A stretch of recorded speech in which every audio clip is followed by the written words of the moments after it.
Have you ever stopped to think that maybe you're not choosing as much as you think you are? The most effective control isn't the kind that uses force. It's the kind that plants a story in your mind. Today, we're not controlled only by laws or politicians, but by fear, approval, shame, and the constant noise that doesn't let you think. And that's where the philosophy of modern stupidity comes in.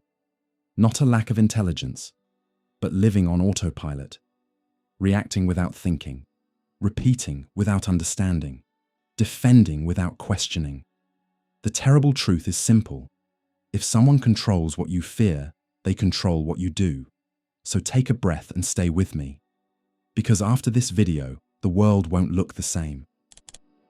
We live in a time filled with promises of freedom, but oddly enough, the engine that keeps many power systems running is still one of the most primitive emotions we have: fear. Fear of violence, fear of chaos, fear of the other, fear of the future. And it's nothing new. Fear has long been used as a foundation to justify strong governments, strict laws, and even constant surveillance. This logic isn't new at all. Thomas Hobbes, a 17th century philosopher, wrote one of the most influential works in political philosophy, Leviathan. He lived through civil wars, and in that chaos, he built his view of the state. For Hobbes, if human beings are left to their natural freedom, they fall into a war of all against all. Life becomes solitary, poor, nasty, brutish, and short, as he famously described it. The solution? Submit to an absolute power that guarantees security, even if it costs you freedom. It's not hard to see Hobbes's shadow in the modern world. Whenever a crisis hits, whether it's a terrorist attack, a pandemic, or a rising crime, many people accept authoritarian measures as if they're the only rational option. The promise is always the same. We're going to protect you from chaos. And the price is usually the same too: giving up freedoms in the name of order. Hobbes believed that fear of death justified obedience to the sovereign. The problem is that once the sovereign gains that much power, the sovereign can become a new reason to fear. That's where Niccolò Machiavelli comes in. A century before Hobbes, he had already noticed that fear has a special power when the goal is to hold on to authority. In The Prince, Machiavelli asks, "Is it better to be loved or feared?" His answer is blunt and unsettling. It is safer to be feared than loved. He isn't cheering for pointless cruelty. He's describing politics as it really works, not as we wish it did. Fear, in his view, produces obedience even when respect or love fails. Love depends on the other person's choice. Fear, if managed well, is more predictable. When we look at authoritarian regimes, from military dictatorships in Latin America to modern governments with heavy police power and tough rhetoric, we can see how Machiavelli's logic is still being used. Governments that present themselves as saviors from disorder often cultivate fear as a double weapon: fear of an outside threat to justify their actions, and fear inside the country to discourage questioning.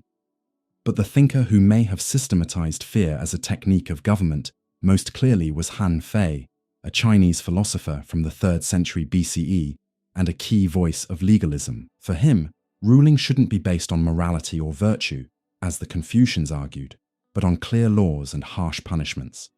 Human beings, Han Fei believed, respond to fear of punishment, not to virtue.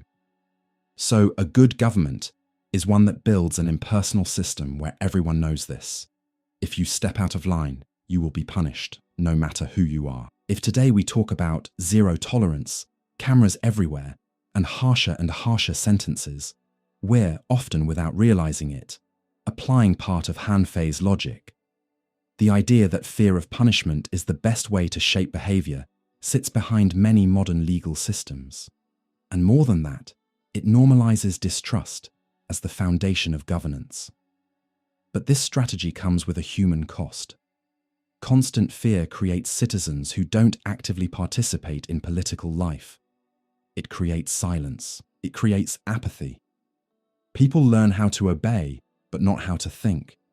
They learn to fear disorder, but they also start to fear their own voice, And that's the perfect environment for regimes that don't want to be questioned. History makes this pattern obvious. During the Cold War, fear of communism was used in Western countries to justify censorship, persecution, and surveillance. In communist regimes, fear of the bourgeoisie, the internal traitor, or the external imperialist also fueled machines of repression. The enemy changes. The logic of fear stays the same. And what about the present? In many democracies today, fear is still a tool, sometimes subtle, sometimes not subtle at all. Politicians use fear of crime to justify giving more power to the military or police, even when there are allegations of abuse. Fear of immigration is used to build walls, both literal and symbolic. Fear of losing your job is exploited to justify unstable, low-security work. The politics of fear doesn't have to be openly aggressive. Sometimes it slips into speeches that sound reasonable, but carry a quiet lesson in obedience. And the future? With the rise of artificial intelligence, digital surveillance, and real-time monitoring, we may be entering a new era of political fear. Preventive fear. The idea that the state must act before something happens, before the crime occurs, before the protest begins. That can sound smart, but it also opens the door to total control based not on real actions, but on probabilities and suspicion. Maybe the most dangerous part of political fear is how necessary it can seem. After all, who would oppose order? Who wants to live in chaos? And that's exactly the trap, this fake choice between total disorder and absolute obedience. Fear works because it simplifies complex realities. It erases nuance. And when nuance disappears, critical thinking disappears too. At the core, Hobbes, Machiavelli, and Han Fei aren't teaching us to accept fear as fate. By exposing how power works, they help us see the machinery more clearly. When Hobbes describes fear as the basis of the state, he shows how much we're willing to trade for security. When Machiavelli says fear is more reliable than love, he warns us about how fragile human loyalty can be. And when Han Fei bet everything on law and punishment as tools of control, he forces a hard question. What happens to a society that only functions under threat? Maybe the real political challenge of our time is this. How do we build societies that work not through fear, but through trust and shared responsibility? How do we educate people for freedom, not just obedience? That's where critical thinking becomes a form of resistance. Being able to spot when fear is being used as manipulation, questioning speeches that promise total safety, recognizing that often the threat isn't only in the streets, it's also in palaces, in algorithms, and in savior rhetoric. And have you ever stopped to think about how fear might be shaping your political choices? What messages do you consume that reinforce this logic of threat? Imagine living every day with the feeling that you're being watched, not by one specific person, but by an invisible, impersonal, constant gaze, something that doesn't even need to punish you directly, because just knowing you might be monitored is enough to keep you in line. That's the heart of modern fear, a quiet, psychological fear, but a devastating one. It's not the whip that rules anymore. It's the gaze that freezes you. Michel Foucault, in the classic Discipline and Punish, showed how power reinvented itself over time. In older times, control was enforced through public punishment and spectacles of pain. But modern society found a more efficient method: internalized control. The example Foucault uses to explain this is the panopticon, a prison model designed by Jeremy Bentham. In the panopticon, there's a central watchtower and cells arranged around it, all visible to the guard. But the prisoners never know when they're being watched. The result? They start behaving as if they're being watched all the time. That "as if" is the key to modern domination. Fear stops being external and becomes part of the mind. And this logic spread far beyond prisons. It moved into schools, factories, hospitals, and today it has moved into our social media, our phones, and our online habits. It's not an exaggeration to say we live in a panoptic society, where fear of exposure shapes our gestures, our words, and even our thoughts. On social media, many people don't say what they really think because they fear getting cancelled, rejected, or judged in public. We choose what to post carefully. We smile for the camera even when we feel terrible. We avoid opinions that could cause problems. What used to be a stone prison has turned into a pixel prison. George Orwell, in his dystopian novel 1984, took this idea to the extreme. In Orwell's world, Big Brother sees everything. Screens in every room, eyes everywhere, and even a language designed to limit thought. The scariest part of the book isn't the power itself. It's the fear that power installs inside the mind. Orwell shows a kind of surveillance that doesn't just control actions, it controls the very language we use to think. Who controls the past controls the future. Who controls the present controls the past. That's one of the most memorable lines in the book, and it warns us that manipulation of information and surveillance go hand in hand. When you know you're being watched, you don't just act differently, you think differently. This control over language, memory, and behavior creates a society where privacy disappears. There's no space for doubt, ambiguity, or real questioning. Fear of the state's gaze, or society's gaze, turns self-censorship into routine. And the most dangerous part is that this fear starts to feel normal. But long before Orwell or Foucault, in ancient India, a philosopher named Kautilya, author of the Arthashastra, had already recognized the power of information as a tool of government. For him, spying, surveillance, and data gathering were essential duties of a wise ruler. Governing well wasn't just enforcing laws, it was also knowing what was happening in people's hearts, anticipating betrayal, and neutralizing threats before they grew. Kautilya supported using spies placed inside different social groups, pretending to be monks, merchants, or even mystics, in order to report suspicious behavior. It was an extremely advanced strategy for its time, and it echoes loudly in today's digital world. Today, spying doesn't require disguises or secret cloaks. Our digital habits reveal who we are, what we like, where we click, who we talk to, what we buy. The king today is the algorithm. It doesn't rule with a crown, but with behavioral predictions. It knows where you've been, who you've talked to, what you searched for. It doesn't need to punish you. Watching you and nudging you is often enough. And this algorithmic surveillance isn't neutral. It shapes how we experience the world. You open a social app and you only see what the system wants you to see, based on who you are, or more accurately, on what your behavior suggests you are.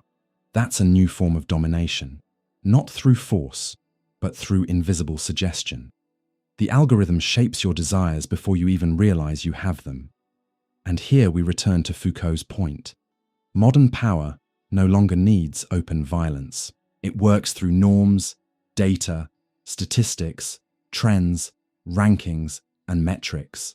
There are no screams, no obvious prisons, but there is control, and fear, now quiet, is what keeps the system working. Fear of not being in, of not being accepted, of not performing well enough. This deeply affects our inner life. We become our own guards. We monitor our bodies, our behavior, our social presence, our words. We turn into managers of ourselves. As Byung-Chul Han would say, we live in an era of voluntary self-exploitation, and constant surveillance is the engine behind it. In politics, the effects are even deeper. When surveillance is internalized, people stop fighting, resisting, or openly disagreeing. Fear of exposure produces conformity, and conformity is the perfect soil for domination. A population that censors itself is easier to control than a population forced into silence. Recent history gives us an alarming example. After 9/11, the United States passed the Patriot Act, massively expanding the government's surveillance powers. Driven by fear of terrorism, privacy shrank, and the collection of personal data grew. That model spread across the world. Today, in the name of security, many countries monitor their populations using arguments that sound legitimate, but are dangerously vague. What Orwell warned about in 1949 became, in part, real. But unlike 1984, where the state was the only watcher, today everyone watches everyone. The panopticon became a web. People watch each other, judge each other, and expose themselves. A surveillance society turned into a society of non-stop performance. And that leaves us with an uncomfortable question. If we're being watched all the time, or feel like we are we still free? Or worse, if we've already internalized the gaze of power, do we even remember what it feels like to act freely? That's the greatest danger of surveillance. It doesn't just limit what we do, it reshapes who we believe we are. Foucault would call it the production of subjectivity. Orwell would call it thought tyranny. Kautilya would call it efficient governance. But for us, citizens of the 21st century, it may be time to call it what it is, an ethical emergency. We need to think, talk, and demand limits, not against technology, but against using it as a tool of control. We need to ask, who watches the watchers? Fear doesn't always come from objective reality. A lot of the time, it's born from an image, or better yet, a manufactured image. A story built with precision, fed by symbols, slogans, speeches, and headlines. And when it's done well, that story doesn't just convince you, it creates the reality you end up living in. That's exactly the central point of Walter Lippmann, one of the sharpest thinkers on media in the 20th century. In his book, Public Opinion, Lippmann warns us, people don't respond to the real world. They respond to the pictures they have in their heads about the world. And whoever controls those pictures shapes social behavior. We're surrounded by symbols, flags, anthems, colors, logos, slogans. Each one carries an emotion, a value, a direction. But there's one symbol that hits harder than all the rest. Fear. Because fear simplifies. It polarizes. It erases nuance. When fear takes over, questions shrink and instincts take the wheel. Lippmann wrote in the 1920s, but his words sound like a breakdown of social media today. Now, when something happens, it's immediately turned into memes, short quotes, short videos, hashtags. There's no time to understand, only time to react. And in that fast, shallow, emotional environment, propaganda finds the perfect place to grow. Fear doesn't have to be real to work. It just has to feel real. A sensational headline, a violent image out of context, an angry speech, any of that can trigger mass panic. And once people are panicked, the mind becomes vulnerable. Edward Bernays, Freud's nephew, and often called the father of modern public relations, took this logic to the extreme. In his book Propaganda, 1928, he explains how manipulating mass emotions, especially fear, is a legitimate technique in both politics and business. Bernays didn't just talk about it, he used it in real campaigns, shaping public opinion around war, consumer culture, and politics. One famous example was how he convinced women to smoke in public, something seen as inappropriate at the time, by linking cigarettes to the idea of female freedom. He called them torches of freedom. That wasn't an ethical or rational shift, it was an emotional shift, built on carefully designed symbols. If freedom can be sold through a story, fear can be even more profitable. Wars have been launched using manipulated information. Products have been mass-consumed because people were convinced that without them, they were at risk. Policies have been accepted because fear of the other was skillfully inflated through emotional campaigns. Bernays understood that. For him, the conscious and intelligent manipulation of the organized habits and opinions of the masses is an important element in democratic society. It's a disturbing line. He isn't talking about dictatorships, he's talking about democracies, and that's where the danger lives, when emotional manipulation disguises itself as free choice. But while Lippmann and Bernays describe, and in some ways even accept, this process, an ancient Chinese thinker offers a direct critique. Mozi, the founder of Mohism, a philosophical school that competed with Confucianism in classical China. Mozi lived between the 5th and 4th centuries BCE, and he was one of the first to call out how leaders used emotion to abuse power. To him, fear-based rhetoric was social poison. used to manipulate people and justify wars, inequality, and oppression. Mosey believed communication should serve the public good and reduce collective suffering. He was deeply concerned about leaders who, instead of promoting the common good, created imaginary enemies to justify violence and domination. His ideas echo loudly in today's world. While Bernays treated propaganda like an art of steering society, Mosey saw it as a moral failure when it was used to control people through unregulated emotion. For Mosey, good leadership didn't need to create fear. It needed to build compassion, justice, and clear thinking. And that contrast forces a question. Who is leading us? Why? And based on what emotions? If we look at recent history, we'll see fear used as a central narrative again and again. In the early 21st century, after 9/11, the United States launched an intense fear campaign around the threat of terrorism. The message was simple. Either you're with us or you're with the terrorists. That emotional simplification was used to justify wars, mass surveillance, and restrictions on freedom. But what if the threat is manufactured, exaggerated, or misplaced? Who pays the price? On social media today, the same game plays out even more intensely. Misinformation spreads not because it's logical, but because it's emotional.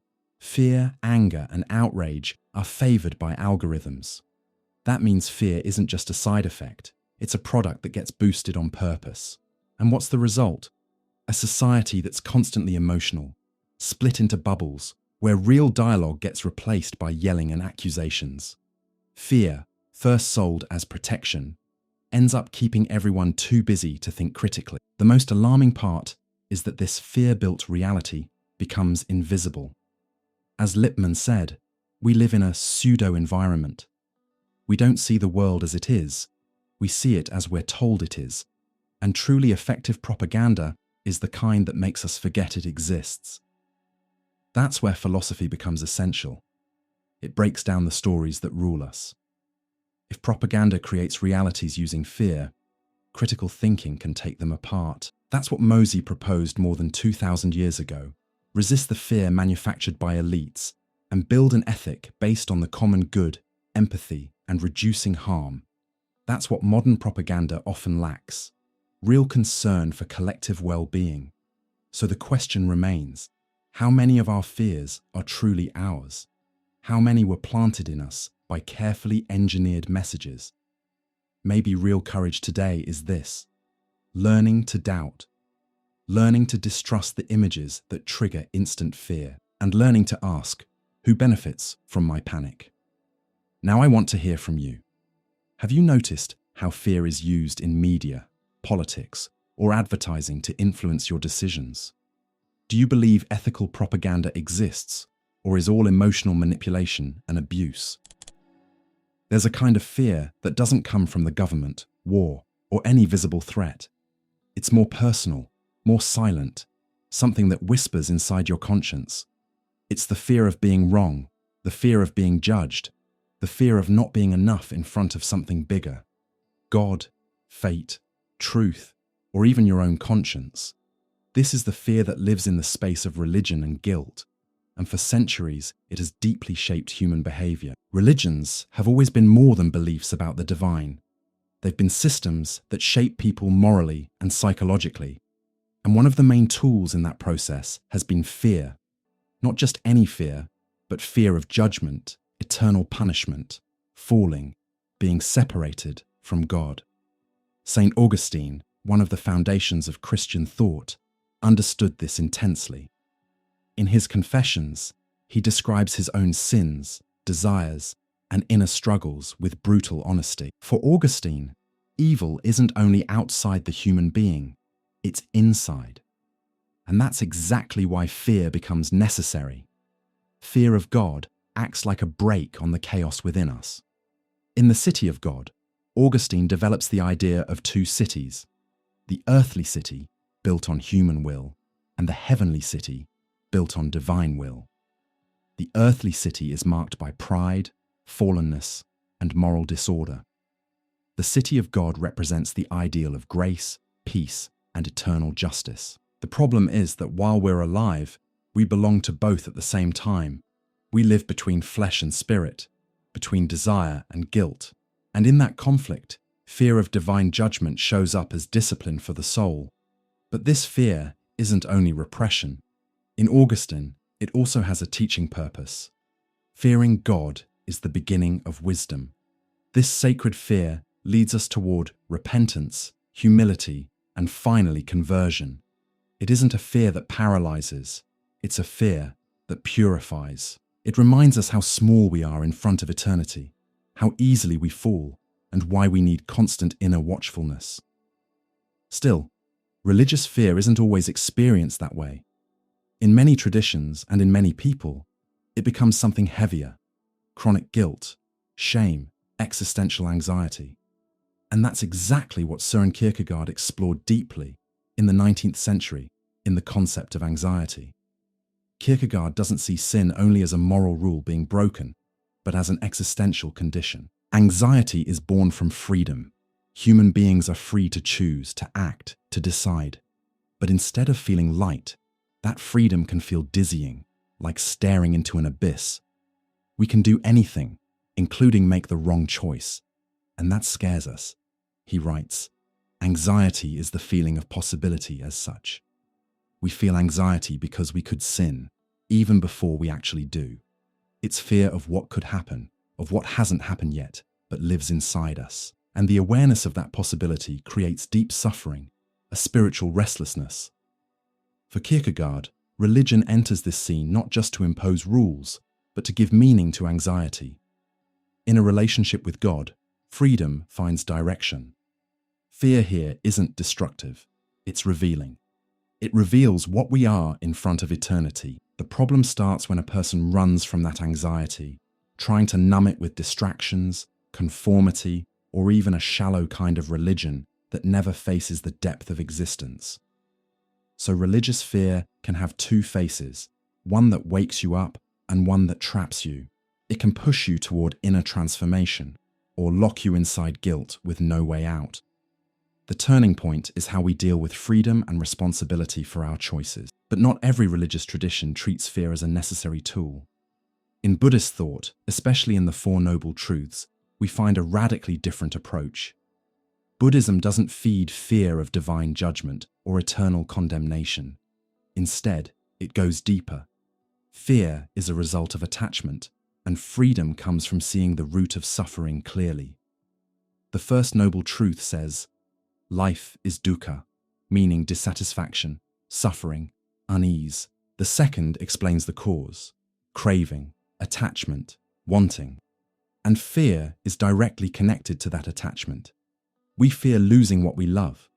We fear not getting what we want. We fear change, aging, death. Fear is a symptom of how tightly we cling to things that are always changing. But there's a way out. The third noble truth says suffering can end. And the fourth shows the path.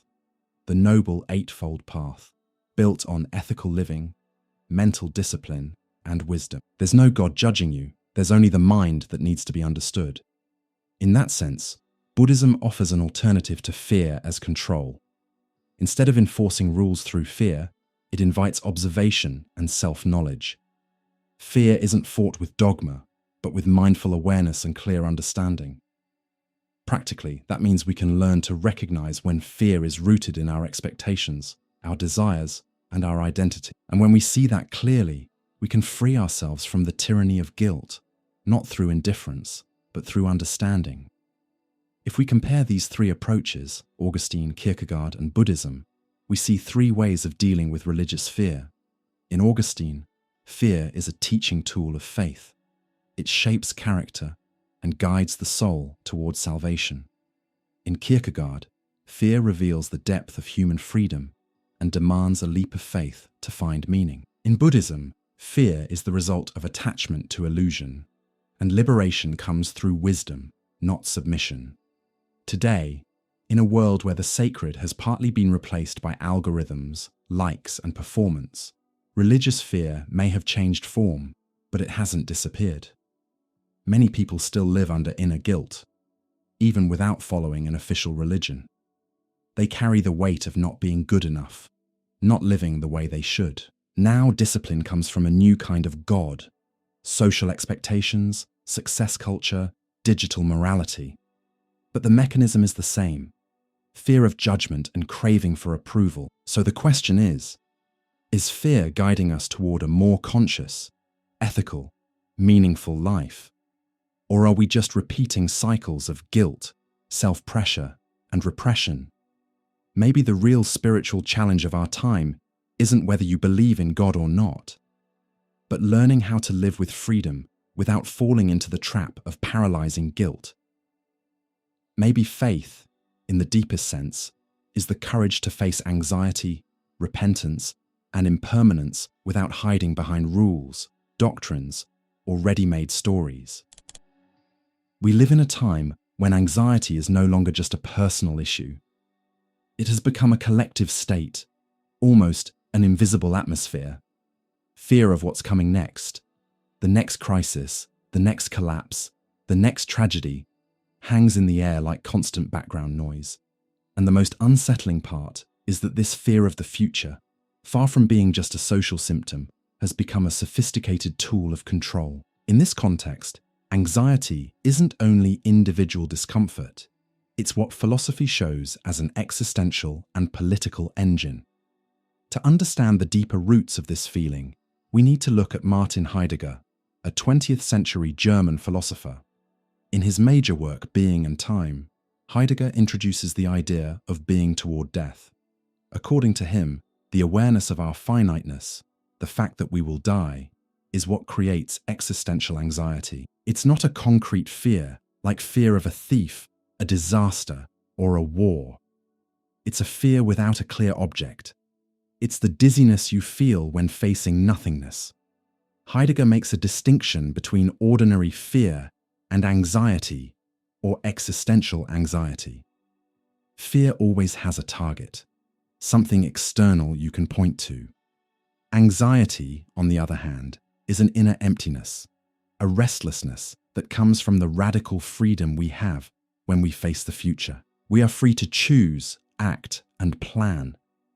But we're also responsible for those choices, and that responsibility can freeze us. For Heidegger, this anxiety can trap us, but it can also wake us up. When we recognize it, it pulls us out of autopilot, out of everyday distraction, and calls us toward a more authentic life. We live better when we're fully aware of death, not in a dark or obsessive way, but because finiteness forces us to choose what actually matters. But that awakening doesn't always happen. Instead of facing the emptiness, many people choose to run from it. They drown in distractions, in goals imposed by others, in ready-made lifestyles. And it's in that escape that anxiety becomes easy to manipulate. That's where Zygmunt Bauman comes in, a Polish sociologist who explored how fear became a subtle tool of power in modern life. In Liquid Modernity and other works, Bauman describes a world where nothing is stable anymore. Jobs, relationships, values, even identity itself. In this liquid world, the institutions that once offered security, church, family, the state, career paths, have become weak or outdated. That leaves the individual exposed and vulnerable, at the mercy of luck. And that vulnerability creates fear, especially fear of what's coming next. The future, which once looked promising, starts to feel like a permanent threat. Modern political and economic systems have learned how to rule through constant insecurity. How? By offering temporary fixes, products that promise safety, gurus who promise meaning, and politicians who promise total control. The logic is simple. The more uncertain tomorrow feels, the more you'll accept any promise of stability, even if it costs your freedom. Bauman argues that this insecurity isn't accidental. It's produced, encouraged, and exploited. Fear of the future fuels a cycle of emotional and material consumption. We buy things to feel safe, work more to secure tomorrow, stay constantly connected so we don't miss anything, follow trends so we aren't excluded. And all of that creates even more anxiety. The strange part is that the more we try to control the future, the more it slips away. The more we chase guarantees, the more afraid we become. This paradox was noticed more than 2,000 years ago by Laozi, the Taoist sage and author of the Tao Te Ching. In one of his most powerful passages, he says, "The more rules and restrictions, the poorer people become. The sharper the weapons, the darker things get. The more you try to control, the more instability you create." For Laozi, fear is born from the desire to control. We want to dominate life, predict everything, guarantee outcomes. But reality is fluid. The Tao, the way, flows naturally, without force. When we fight it, we create friction. When we move with it, we find peace. His idea of wu wei, often translated as non-forcing, doesn't mean doing nothing. It means acting in harmony with circumstances, without obsessing over outcomes. Anxiety, in this view, is a disturbance in a mind that lost touch with the present, a mind that keeps projecting ghosts into the future. In a world where everyone is running to get there, Laozi invites us to be here. In a culture that demands constant planning, control, and performance, he reminds us that letting go of control can be the antidote to fear of the future. That wisdom clashes sharply with modern life. Today, we're trained to always think about the next step. Where will you work in 5 years? Where will you be in 10? What will your body look like, your career, your bank account? We're taught to fear stagnation, failure, and unpredictability. But ironically, that same mindset makes us slaves to a future that never arrives, yet always haunts us. And the most dangerous part is that constant anxiety weakens critical thinking. An anxious mind doesn't question. It looks for quick solutions. It doesn't debate ideas. It looks for promises. And that's exactly the fertile ground where power grows. Authoritarian governments, radical rhetoric, and simple answers thrive where fear rules. Control, then, doesn't come only from brute force. It comes from selling emotional security, but it's security sold like a product, not built through awareness. The path suggested by Heidegger, Bauman, and Laozi isn't easy. Facing existential anxiety, accepting life's instability, letting go of the obsession with control, none of that is comfortable. But maybe it's the only way not to become a hostage to fear of the future. The future will always be uncertain. But how we relate to that uncertainty shapes our freedom. So here's the question. Are you living in the present, or just managing your fear of tomorrow? How many of your decisions come from genuine desire? And how many come from anxiety disguised as responsibility? Maybe it's time to stop, breathe, and remember what Laozi said. Those who stand on tiptoe are not steady. Those who live anxious about what's coming forget where they are. Most of the time, fear is seen as something we need to overcome, a psychological or existential obstacle. But what if fear is more than that? What if fear is actually a product, manufactured, sold, and distributed on a massive scale? Modern society doesn't just feel fear, it runs on it. Fear doesn't only scare us, it organizes us through insecurity. And that insecurity, far from being accidental, is often intentionally produced, managed, and exploited. This logic was already visible in Karl Marx's thinking, especially in Capital. For Marx, the foundation of capitalist exploitation isn't only owning the means of production, it's controlling the material conditions of survival. Fear of poverty, of hunger, homelessness, and illness without treatment is what keeps workers obedient. The threat of economic exclusion disciplines people more than 1,000 rules ever could. In capitalism, the worker's freedom becomes a forced choice. Sell your labor or starve. There's no whip, but there are bills. There's no prison cell, but there's the fear of not being able to pay rent next month. And that fear organizes behavior, sets priorities, and turns human life itself into a commodity. Marx points out that material insecurity is structural.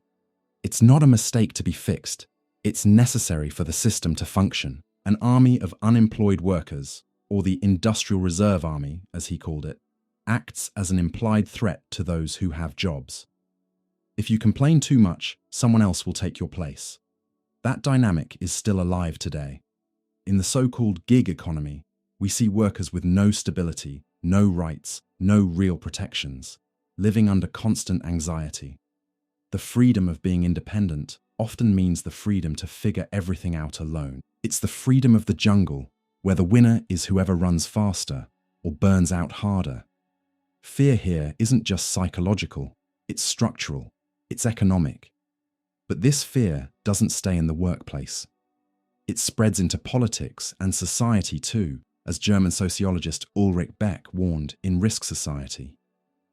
Beck argues we live in an era where risks have become so complex, connected, and invisible that society can no longer promise full safety. Environmental disasters, global economic crises, pandemics, technological breakdowns. These events don't just frighten people, they create a new kind of social logic, the logic of risk management.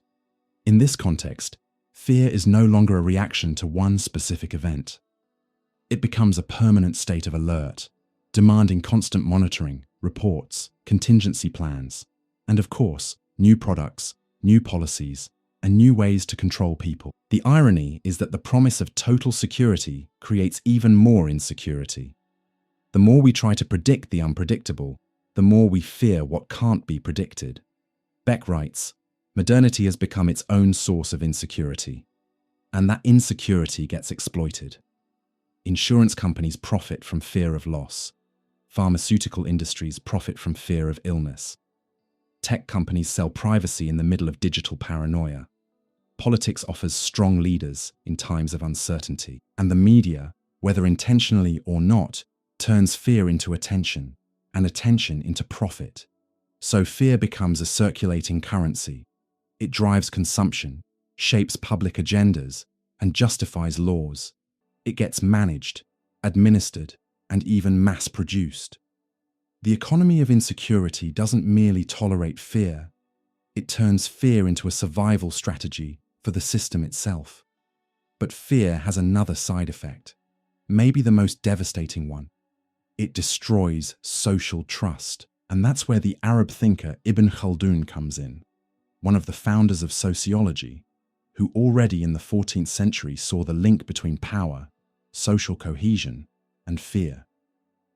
In his work Muqaddimah, Khaldun studies the rise and fall of empires and argues that the foundation of any strong civilization is what he called asabiyya, a kind of group solidarity, inner cohesion. When that cohesion breaks, the empire declines. And what breaks cohesion, according to him? Fear and oppression. A government that rules through fear spreads distrust and turns people against each other, destroys the bonds that hold society together. When people fear one another, they stop cooperating, stop trusting, stop building together. Domination may survive for a while, but at the cost of the collective soul. And what we see today in many modern societies is exactly that.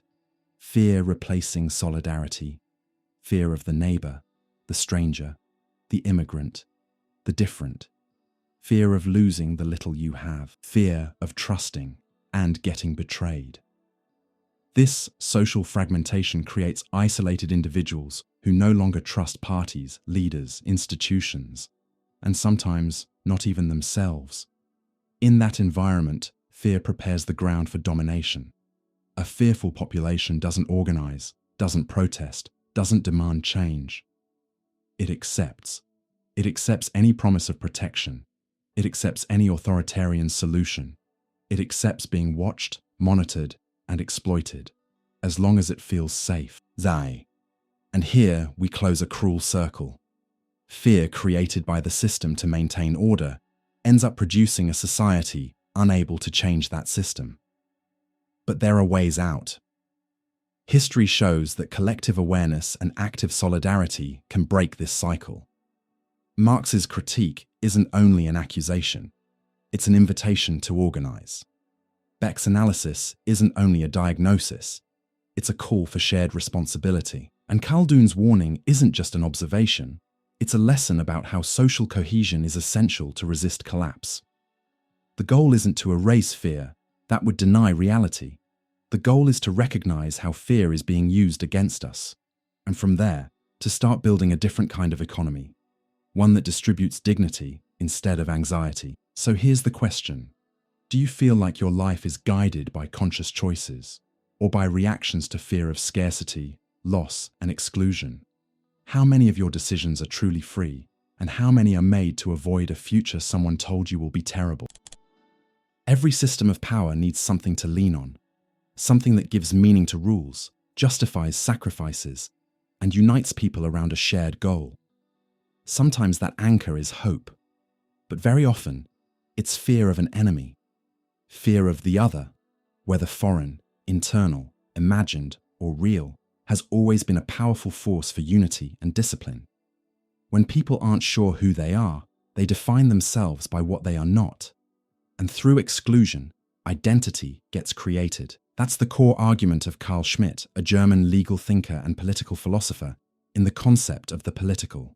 For him, the foundation of politics isn't consensus or the common good, it's conflict. More specifically, the distinction between friend and enemy. Schmitt argues that every political community needs to draw a clear line.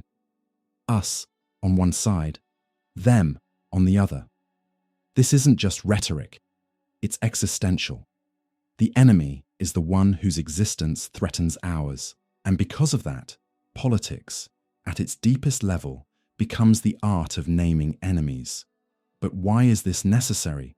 Because the enemy figure gives shape to vague fear. It turns abstract anxiety, the fear of losing control, of watching the world fall apart, into a concrete threat that can be fought, targeted, or eliminated. The enemy becomes a distorted mirror. It collects everything we fear or reject in ourselves. That logic is powerful and dangerous. Historically, it has united people during crises, but it has also justified wars, repression, and genocide. When a leader says, "they are the problem," collective fear feels lighter for a moment because now there's a target, a direction. But as René Girard shows us, that relief comes with a cost. In Violence and the Sacred, Girard explains that fear and violence have been woven into human societies since the beginning. In times of crisis, instability, or chaos, collective tension needs an outlet, and that's when the scapegoat appears. Someone, or some group, is chosen to carry the blame for everything. That scapegoat becomes the channel where the group dumps its fear, frustration, and hatred. Their exclusion, or elimination, restores order. The most disturbing part is that this process is unconscious. The group truly believes the problem is the enemy. That's why violence against the scapegoat doesn't just seem justified, it seems necessary, even sacred. Girard argues that this mechanism is behind many founding myths, tribal wars, and also the major political narratives of the modern world. The scapegoat doesn't have to be truly guilty. It only needs to represent what people fear. It can be a minority group, a foreigner, an ideology, a religion. What matters isn't what it is, but what it symbolizes. And when you combine that with Schmitt's logic, you get perfect conditions for political manipulation. You create an us, define a them, and feed fear until social unity depends on keeping the enemy alive. Without an enemy, the group loses its direction, power loses its excuse. That's why many systems of domination don't actually want to defeat the enemy. They want to keep it alive, at least symbolically. But in times of real war, when the enemy truly exists, armed and dangerous, fear has to be managed with strategy. That's where Sun Tzu comes in, the ancient Chinese general and author of The Art of War. For Sun Tzu, war isn't just force, it's emotional and tactical intelligence, and fear is central on the battlefield. If the enemy is angry, provoke him. If he is calm, disturb him. If he is united, divide him. With lines like this, Sun Tzu shows that war is psychological before it is physical. But what's most interesting is that he doesn't only talk about how to create fear in the enemy, he also talks about controlling fear inside your own army. For him, victory depends on internal morale. An army that panics, even if it's bigger and better armed, can be defeated by a smaller force that is strategically prepared. Fear, when handled badly, destroys inner cohesion. It creates distrust, desertion, and disorder. That's why leadership is also about managing collective emotion. And as Girard suggests, that often happens by redirecting fear, either toward an outside enemy or by building a story where danger is always out there. Now think about today. We live in an era where the enemy isn't just a rival country or an opposing ideology. Today, enemies are everywhere and sometimes invisible. The immigrant, the virus, the hacker, the extremist, the other side politically, even the neighbor with different views. Politics has often turned into a show of fear and polarization, and the cost is deep. We lose trust in the other person as a human being. When everything becomes friend versus enemy, dialogue dies, nuance disappears, doubt gets treated like betrayal, and fear, which should be a temporary response to danger, turns into a permanent way of living. Carl Schmitt saw something like this coming. He believed liberal democracy, with its focus on consensus and equal rights, was weak against the symbolic power of the enemy. And sadly, he may have been partly right. In times of fear, most people don't look for debate. They look for protection. And the enemy figure offers that, even when it's invented. So, is there a way out?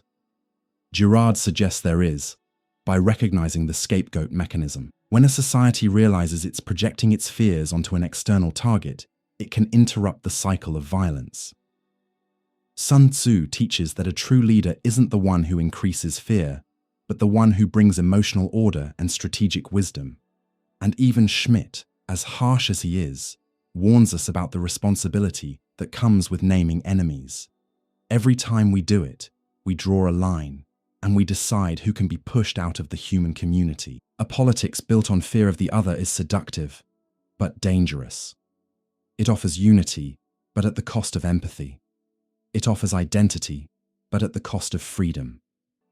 It offers security, but at the cost of truth. So we have to ask, who is your enemy? Did you choose that enemy, or was it chosen for you? Is the fear you feel real or manufactured? Is it protecting you or dividing you from others? Turning the other into a threat is a project of power. Taking that apart is an act of awareness. Have you ever felt that cold drop in your stomach, your heart racing, your muscles tightening, even when, logically, you knew there was no real danger in front of you? Fear has that kind of power. It doesn't ask permission. It takes over your body, hijacks your mind, and changes the way you see the world. But where does that power come from? What makes fear so immediate, so convincing, so paralyzing?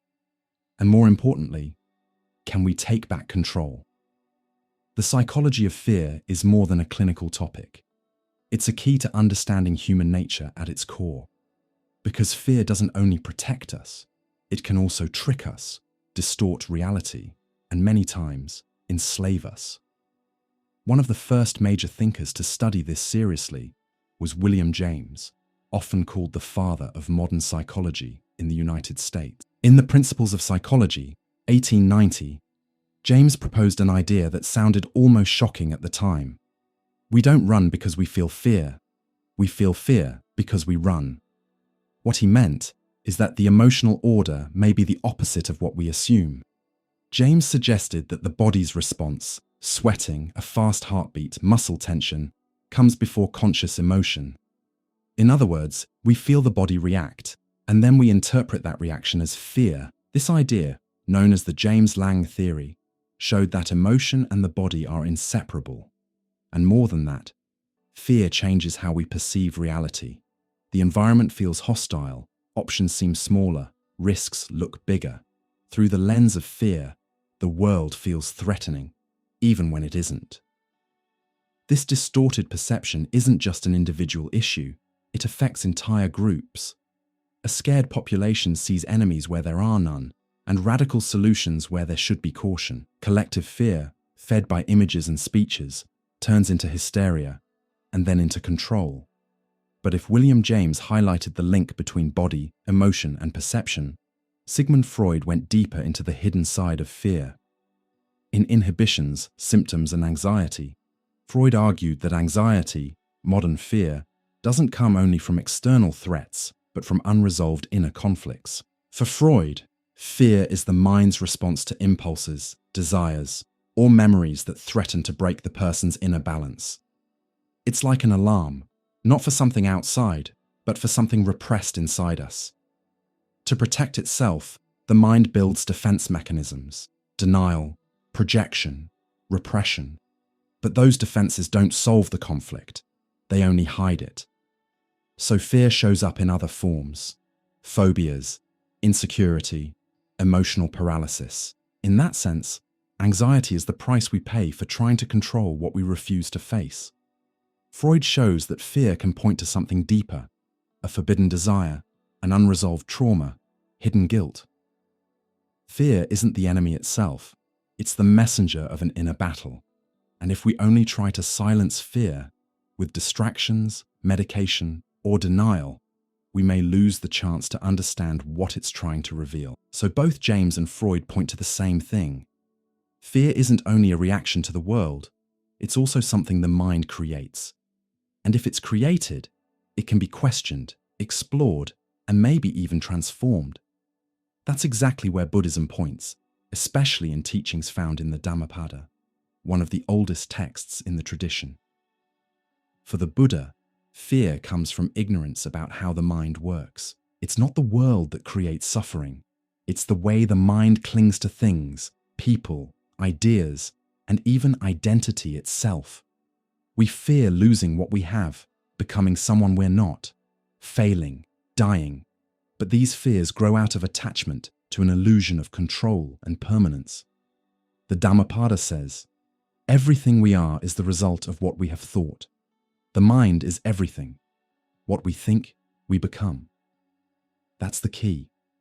If fear is born in the mind, that's where we need to work. It's not about fighting fear, because fighting only creates more resistance and tension. It's about watching fear without judgment, with clarity and presence. Buddhism offers mindfulness, meditation, and ethical living as ways to develop a steadier, less reactive mind. Because a mind ruled by fear sees enemies everywhere, but a trained, disciplined mind starts to see beyond appearances. When we feel fear, the mind runs into the future, creating scenarios, disasters, ghosts. The Buddha teaches us to return to the present, breathe, notice, and in that presence, fear loses power. Not because it disappears, but because we stop feeding it. This approach is radically different from modern life. Today, everything pushes us to react fast: notifications, crises, threats. We live in constant alert mode, as if something is always about to go wrong. That overstimulation exhausts us and makes us easier to manipulate. Because a mind hijacked by fear doesn't think clearly. It doesn't question. It doesn't choose. It just obeys. That's why understanding fear is an act of freedom. James shows us that fear changes our body and perception, but it can be interrupted if we change our posture and response. Freud reminds us that fear is symbolic language, and if we listen to it, we can heal old wounds. And the Buddha offers a path. Don't fight fear. Understand it. See where it comes from. Let go of the attachments that feed it. In the end, all three point to one essential truth. Fear is a universal human experience, but it isn't our destiny. We can live under its control, or we can start investigating it with courage and compassion. Few things scare people more than the idea of being left out, being forgotten, ignored, rejected. Fear of social exclusion is as old as human history, and that's exactly why it works so well as a tool of control. We live in groups because we have to. We survive together. But there's a price: constant pressure to fit into what others expect from us. And when we don't notice it, that pressure can shape us from the inside. It can silence us. It can erase us.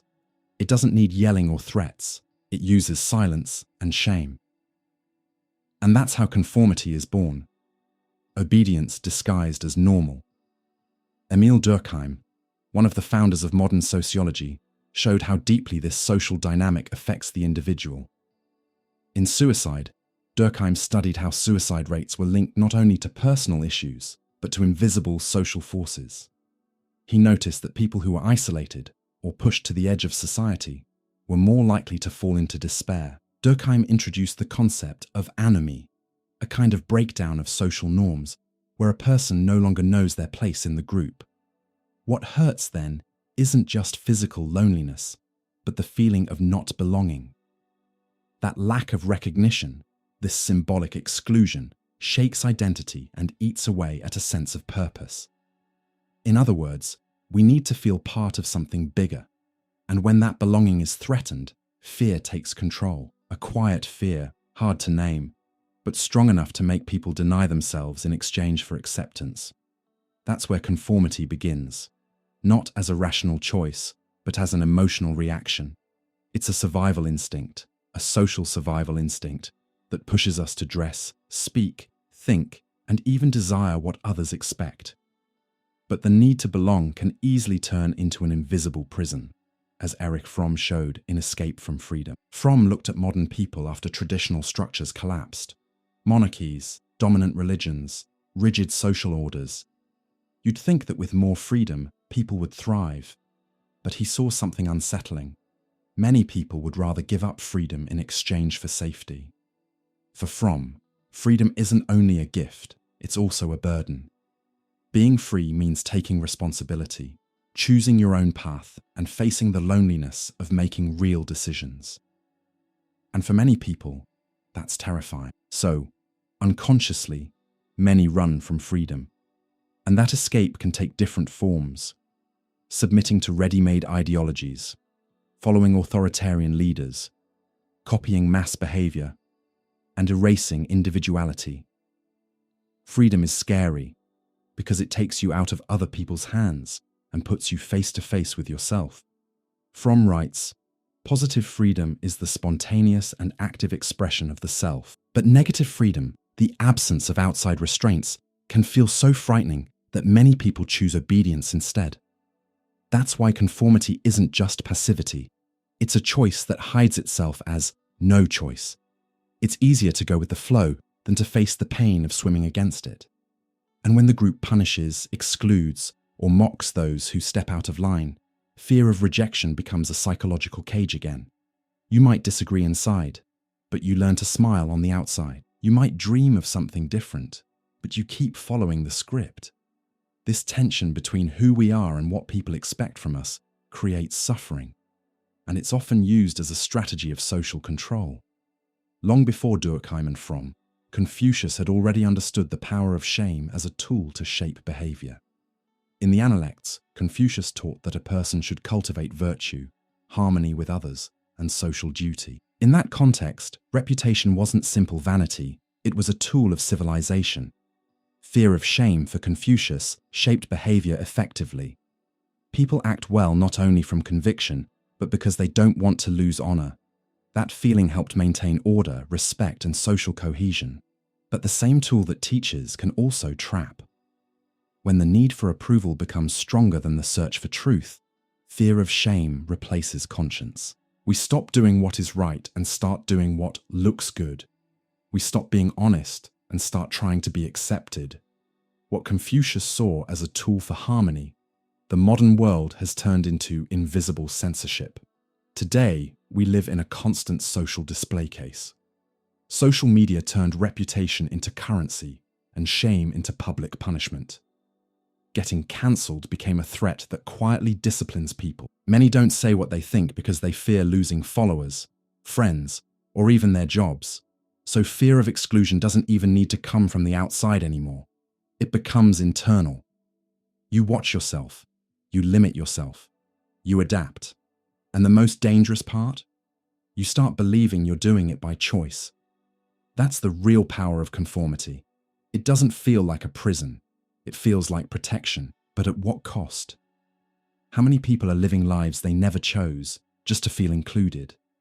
How many ideas were never spoken, projects never started, voices never heard, because of fear of not fitting in?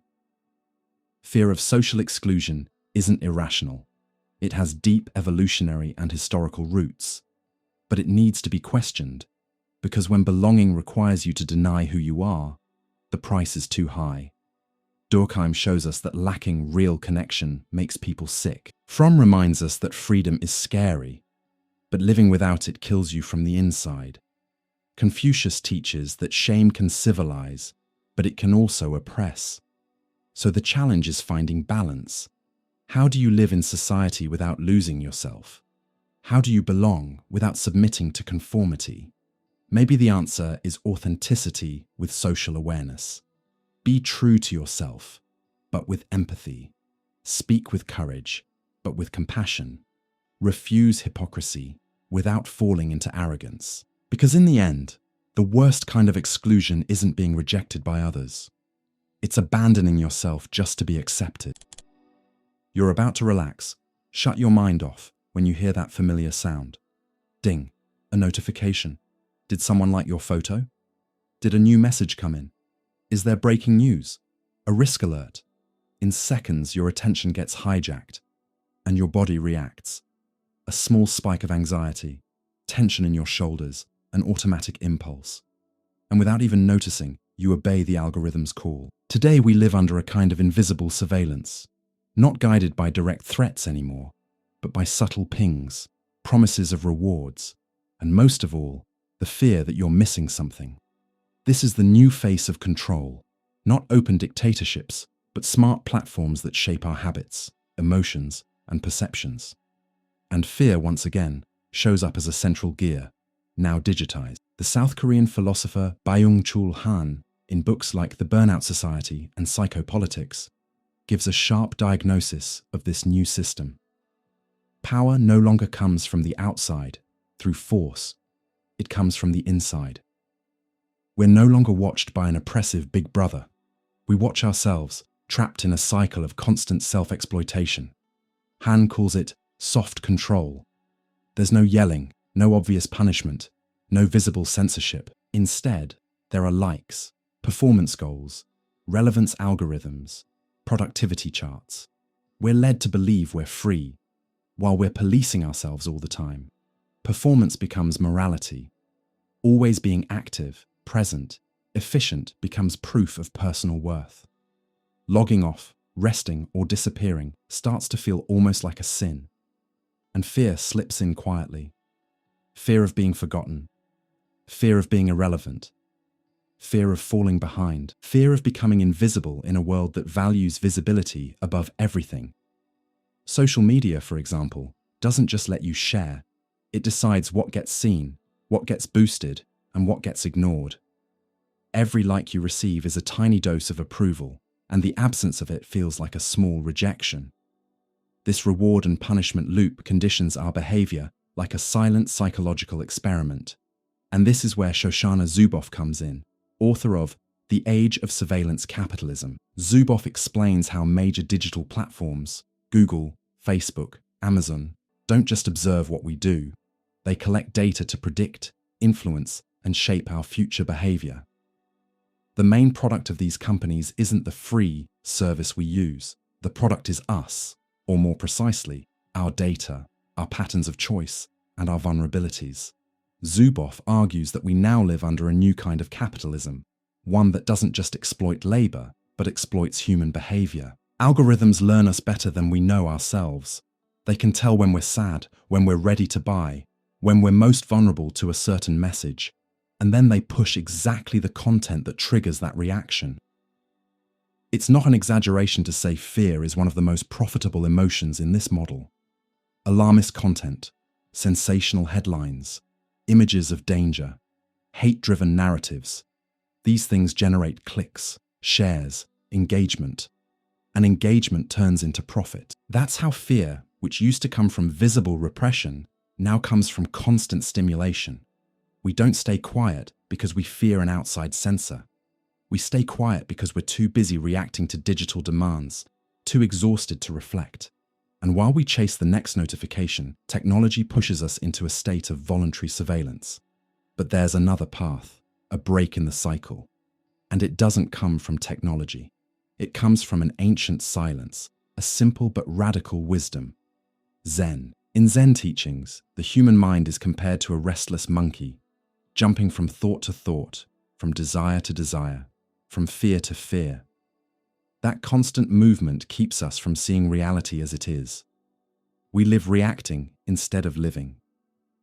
Zen offers another way: mindfulness, a state of presence, right here and now, where there's no past to obsess over and no future to fear. Only this moment. In that state of awareness, the reactive loop starts to dissolve. The notification rings, but you don't automatically react. You notice it. You breathe. You consciously decide whether you want to respond or not. You become the owner of your attention again, not just a target. Zen teaches that a mind ruled by fear creates suffering, but a trained mind, through meditation, contemplation, simplicity, learns to see fear for what it is: an emotion, not a truth. Technology itself isn't the enemy. The problem is when it colonizes your mind so deeply that you forget who you are without the screen. Zen invites you to remember. Remember you can breathe before you respond. Remember you can observe before you click. Remember you can choose silence in the middle of noise. This practice, quiet, almost invisible, is a form of existential resistance. And it's also a way to take back freedom. Because a mind that doesn't react automatically is a mind that can't be easily manipulated. Byung-Chul Han shows how modern power spreads softly. Zuboff reveals how the modern market profits from our anxiety. Zen offers the most radical move: do nothing for a moment and simply be present. It may seem small, but in a world where everything is trying to capture your attention, attention is the most subversive act there is. War has always been, at its core, a kind of schooling through fear. The sound of bombs, mutilated bodies, cities reduced to rubble, none of that only hits the enemy on the battlefield. It reshapes the minds of entire populations. In that sense, terror isn't just a consequence of war. Many times, it's the real goal. But what happens when terror stops being a temporary tool and becomes a permanent method of government? That's what philosopher Hannah Arendt exposed with courage in The Origins of Totalitarianism, where she analyzes 20th century regimes that turned fear into an institutional system of domination. Arendt shows that in totalitarian regimes, terror isn't a short-term tactic, it's a central mechanism. It's not only used to punish opponents, but to destroy human spontaneity, authentic thought, and the ability to act. When fear is managed well, it creates silence. And when silence spreads, it creates the perfect environment for totalitarianism to grow. In Nazi concentration camps and Soviet gulags, Arendt observes that the goal wasn't only to eliminate enemies, it was to turn the entire population into accomplices of fear. When everyone has something to fear, everyone becomes obedient. And when everyone stays quiet, power becomes absolute, because it no longer needs to justify itself. In this model, terror isn't chaos. It's absolute order, maintained by constant threat. That's fear in its darkest form, not as a reaction to danger, but as an atmosphere that freezes action. But before terror reaches that level of political sophistication, it often begins in its rawest form: war. And few understood the strategic value of fear on the battlefield better than Sun Tzu, the author of The Art of War. Written more than 2,000 years ago, this book isn't just about weapons and battles. It's about the psychology of war. Sun Tzu understands that fear can matter as much as physical force.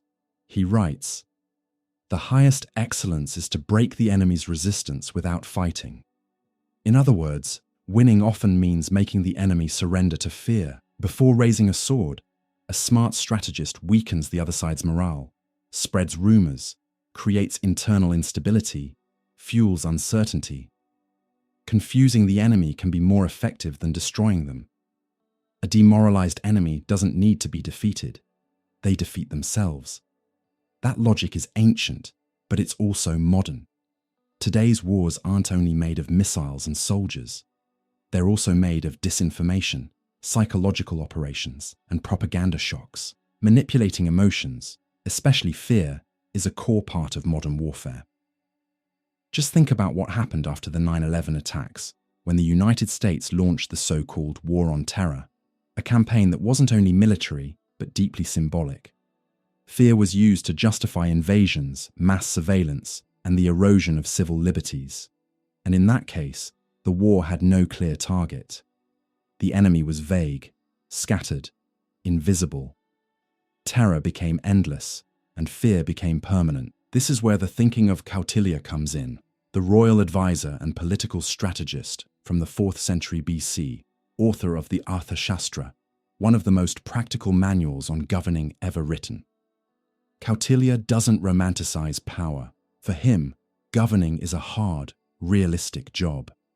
You have to understand human nature, deal with betrayal, manage risks. And in that world, fear is a legitimate tool. He supports the use of harsh punishments, spying, and deterrence to keep the kingdom stable. But, and this is where his wisdom shows, he also sets limits. Kautilya warns that too much fear creates rebellion.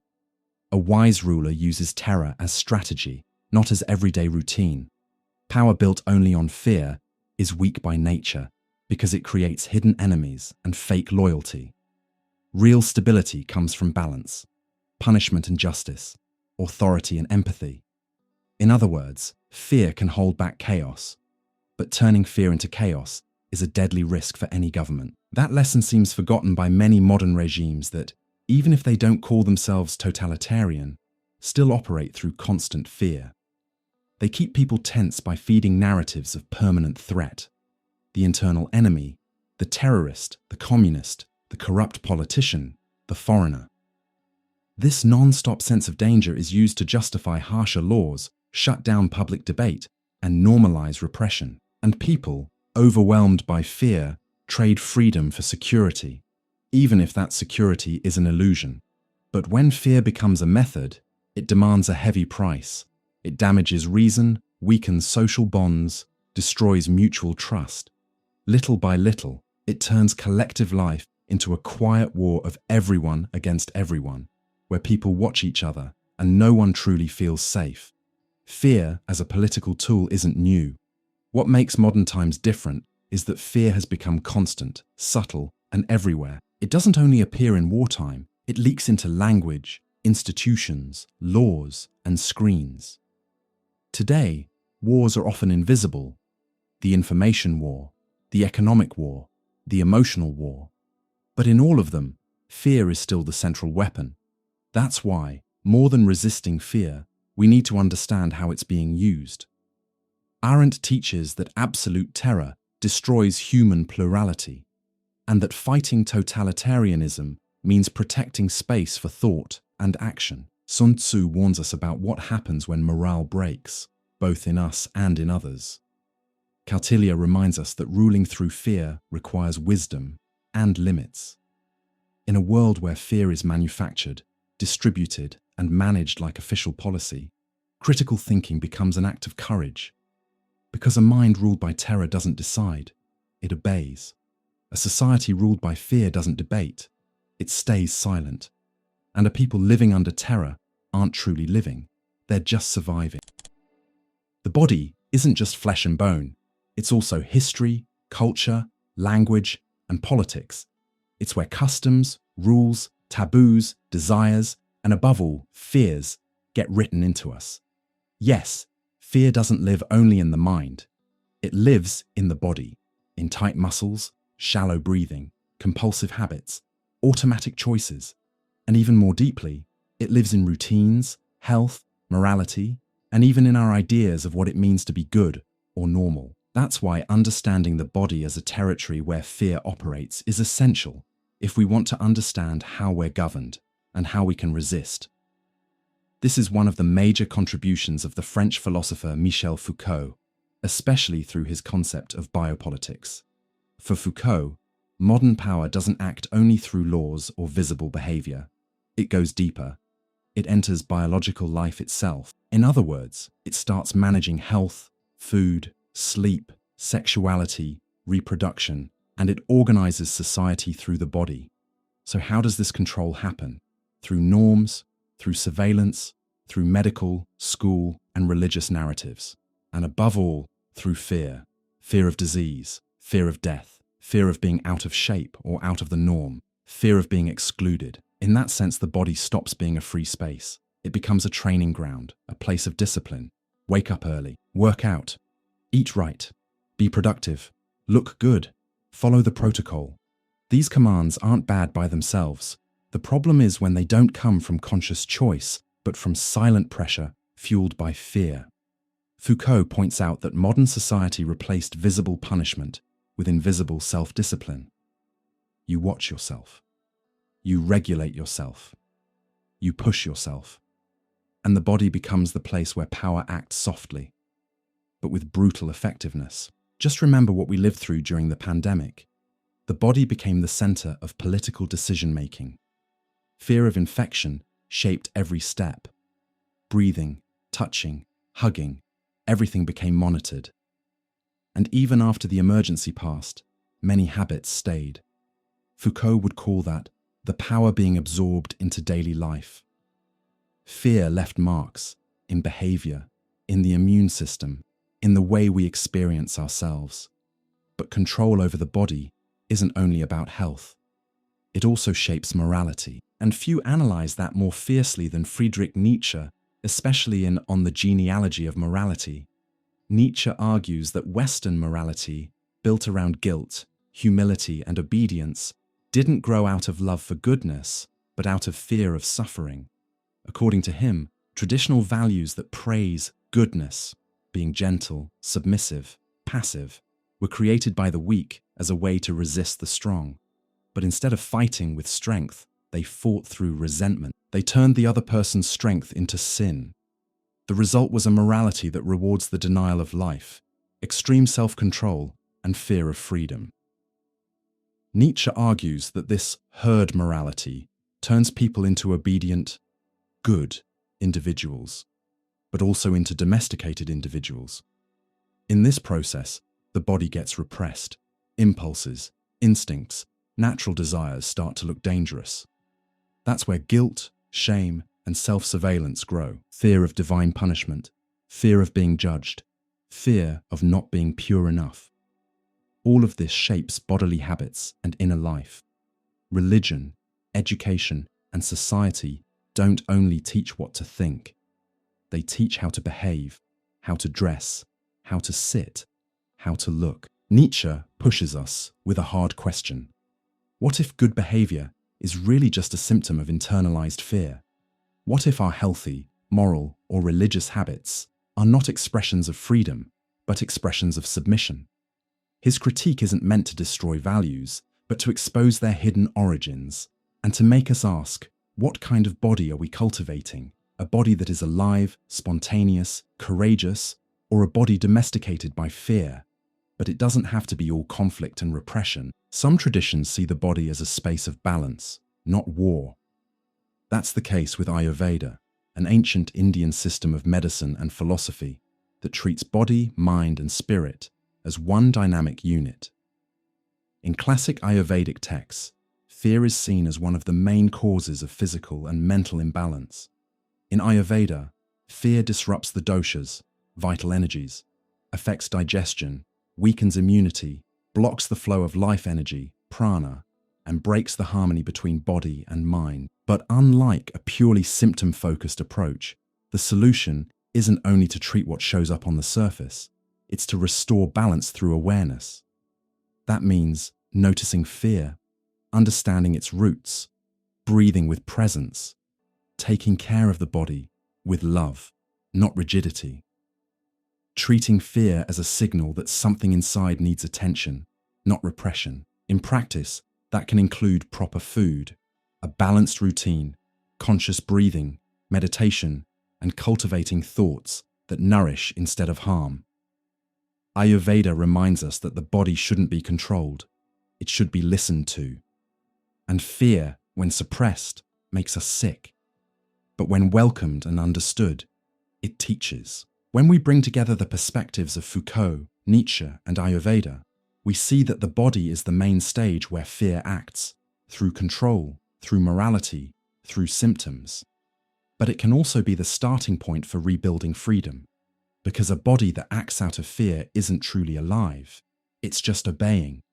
But a body that reconnects with its inner wisdom, that breathes with presence, that feels without guilt, that's a body that resists. And that resistance doesn't have to be loud. It can be quiet, like a mindful breath. It can be subtle, like refusing an automatic habit. It can be intimate, like choosing to care for yourself without following an imposed standard. And you? Have you ever felt fear shaping your routine, your health, your sense of right and wrong? Do you take care of your body out of love or out of pressure? There's a kind of fear that doesn't show up on the news, doesn't come out as screaming, and doesn't even need an outside threat. It's the fear that appears when everything we thought was certain starts to fall apart, when truth wobbles, when our certainties shake. It's the fear of doubt, a quiet emptiness that threatens the foundations of identity, faith, science, morality, and meaning. In times of crisis, that fear grows stronger. When narratives clash, when information multiplies non-stop, when distrust spreads into everything, doubt stops feeling like freedom and starts feeling like anxiety. But does doubt have to be an enemy? Or can it be a tool, a path, maybe even a cure? This tension between fear and truth runs through the entire history of philosophy, and it may have taken its most dramatic form in René Descartes, the father of modern philosophy, especially in his Meditations on First Philosophy. Descartes starts from a radical principle: trust nothing. He writes, "Everything I have accepted as most true, I have learned from the senses, but I have found that the senses sometimes deceive. And if the senses can deceive us, if dreams can feel real, if even math could be manipulated by an evil genius, then nothing is completely secure."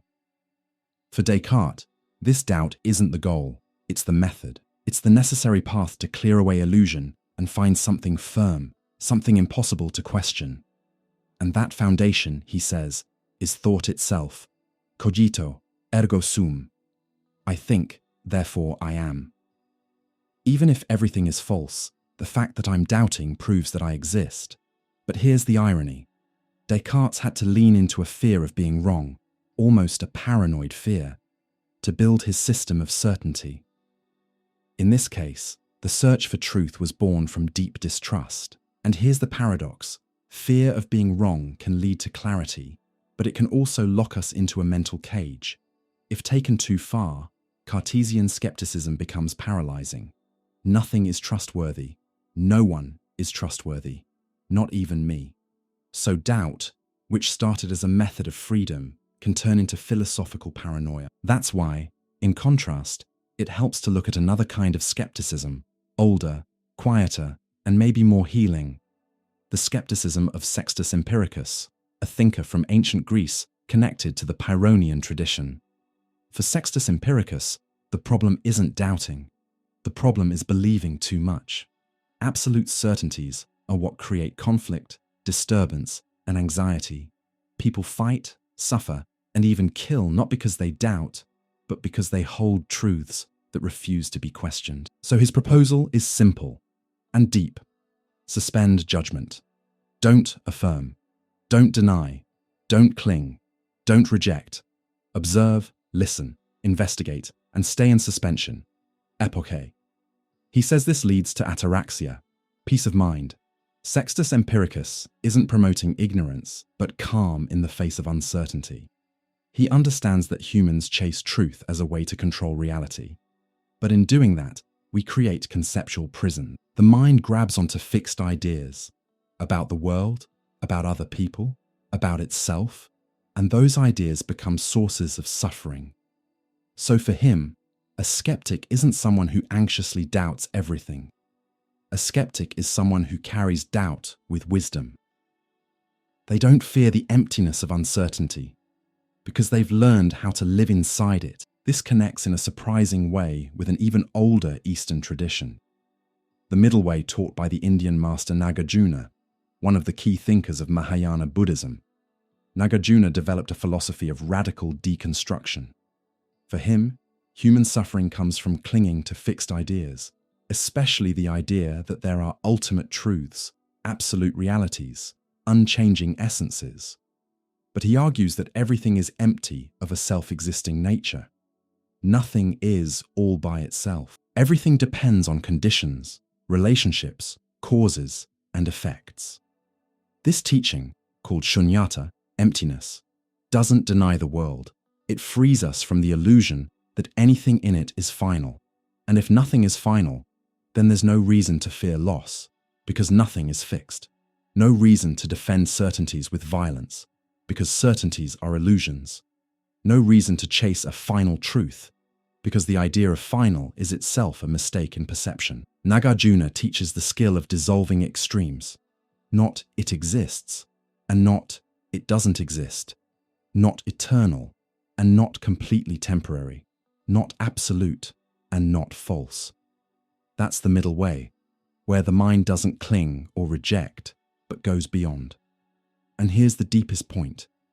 Real freedom isn't found in discovering absolute truth.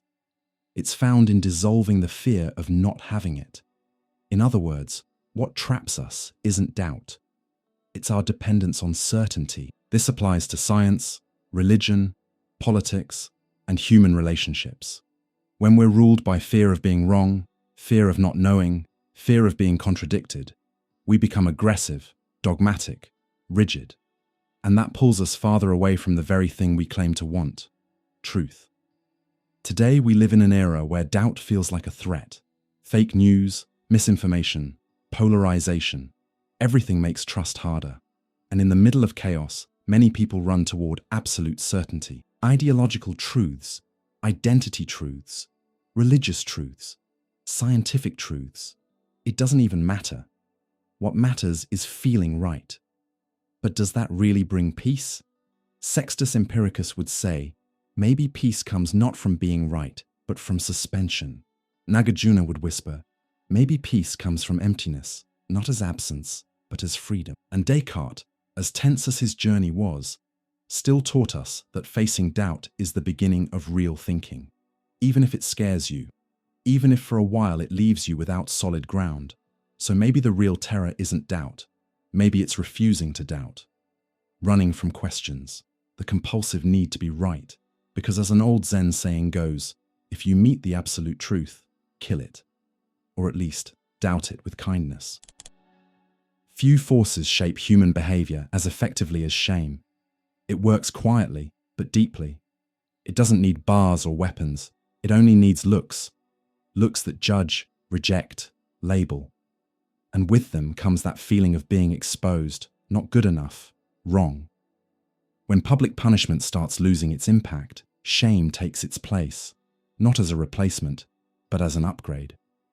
It disciplines not only the body, but the soul. And it turns visible punishment into internal self-censorship. That's what this lesson is about. How punishment and shame, especially humiliation, become techniques of social control.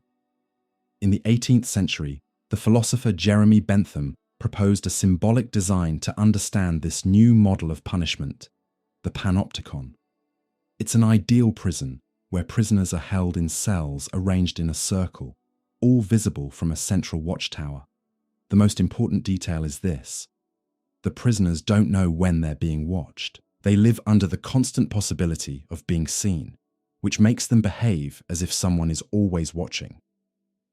This model, later developed by Michel Foucault, became a powerful metaphor for modern life. You don't have to monitor people all the time. It's enough that the fear of being watched makes them control themselves. Punishment stops being an exception and becomes routine, and shame becomes a tool for maintaining order. Modern society, connected and exposed, works like one big panopticon. We live visible or afraid of becoming visible. Public humiliation, online cancellation, mistakes going viral, these create an environment of preventive control. You act carefully, speak cautiously, filter yourself, not because there's a clear law, but because there's always a risk of exposure. Punishment doesn't come as a court sentence. It comes as memes, comments, silence, and exclusion. But this control isn't only technical, it's also moral. And few people expose the roots of this punishment morality better than Friedrich Nietzsche in On the Genealogy of Morality. Nietzsche investigates how guilt became an internal mechanism of repression. In ancient societies, wrongdoing was repaired through action. If someone stole, they returned it. If someone hurt another person, they compensated. But as society became more civilized, punishment moved from the act into the person. Now it wasn't enough to fix what you did. You had to feel guilty. Pain wasn't physical anymore. It was psychological. Nietzsche calls this herd morality, a system where instinct, desire, and strength are treated as dangerous and must be contained in the name of the common good. In this system, shame isn't natural. It's built. We learn to feel ashamed of our impulses, our drive for power, our bodies, our freedom. And that shame creates obedient, restrained, controlled people. Nietzsche doesn't see this as progress. He sees it as a sophisticated form of domestication. Once punishment is internalized, power becomes invisible and more effective. The prison doesn't need walls anymore. It's inside us. You punish yourself, judge yourself, correct yourself, and often you don't even notice you're doing it. But there's an important nuance here. Not all shame is destructive. In some cultures and traditions, it's seen as a tool for education and social harmony. That's the case with Confucius in ancient China. In the Analects, Confucius teaches that people develop morally by cultivating virtues, and that shame can be a legitimate tool in that process. It's not about humiliating someone. It's about helping a person recognize, on their own, when they're acting in a way that's not honorable, fair, or appropriate. Here, shame works like an ethical mirror. It appears when someone compares themselves to an ideal, not because of outside pressure, but because of an inner sense of honor and self-awareness. For Confucius, society is sustained through rituals, lie, and shame, chai. Rituals shape public behavior, and shame shapes conscience. Together, they create order with sensitivity. But even Confucius recognized the danger. Used excessively, shame can become a tool of oppression. It can stop educating and start humiliating. It can stop guiding and start crushing. That thin line between correction and control, between self-awareness and self-censorship, is the heart of the issue. When shame is used wisely, it teaches boundaries. But when it's used as systematic punishment, it damages the soul. And what we often see today, especially online, is a culture where punishment and shame go together, without reflection. You messed up? Cancel them. You said something unpopular? Expose them. You don't fit in? Mock them. This cycle of public punishment turns the internet into a moral theater, where everyone watches and everyone fears being watched. It's the updated panopticon. It's herd morality in digital form. It's ritual without compassion. And what does it produce? Anxiety, fear of making mistakes, silence, chronic shame. Punishment through humiliation doesn't transform, it only represses. And when there's no room to fail, there's no room to grow. Nietzsche warns us, a healthy society needs to accept mistakes as part of life. Bentham and Foucault, through the panopticon, show how constant surveillance steals spontaneity. Confucius reminds us that shame only has value when it's used with wisdom and purpose. So the challenge is finding balance. How do we correct without humiliating? How do we educate without crushing people? How do we use shame as a tool for awareness, not control? Maybe the answer is rehumanizing our relationships, remembering that everyone messes up. Creating spaces where regret and repair are possible, without public exposure. Building communities where criticism comes with care, not cruelty. Because what makes us human isn't perfection. It's the ability to learn from our stumbles. And when fear of shame becomes bigger than the courage to be honest, truth dies. Freedom. Few words carry so much prestige. It's sung in anthems, defended in speeches, printed on flags. But do we really want to be free? Or deep down, does freedom scare us? Choosing hurts, because every choice involves risk, loss, and letting something go. Being free isn't just doing whatever you want, it's carrying the weight of consequences. And a lot of the time, faced with that, we'd rather hand things off, run away, or just go with the flow, not because we're weak, but because we're afraid. The fear of freedom. This is the dilemma Jean-Paul Sartre tackles in Being and Nothingness. Sartre says something unsettling. We are condemned to be free. Condemned. Not invited. Not rewarded. Condemned. Because for Sartre, freedom isn't a choice. It's a condition of human existence. Even when we try to avoid it, we're still choosing. Even doing nothing is a choice. And for many people, that's unbearable.